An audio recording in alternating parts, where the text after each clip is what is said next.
Nananawagan ng Commission on Elections sa Philippine National Police na agarang buwagin ang mga private armed groups sa bansa bago pa magsimula ang campaign period para sa 2025 midterm polls.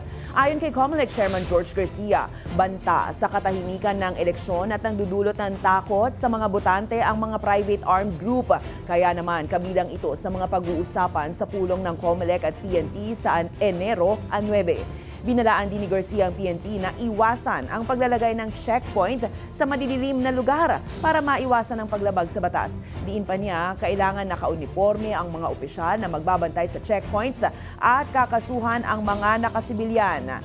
Paalala pa ng komisyon, may karapatan din ang publiko na umalma at i-report ang anumang iligal na paghahanap o pagpapabukas ng sasakyan sa mga checkpoint.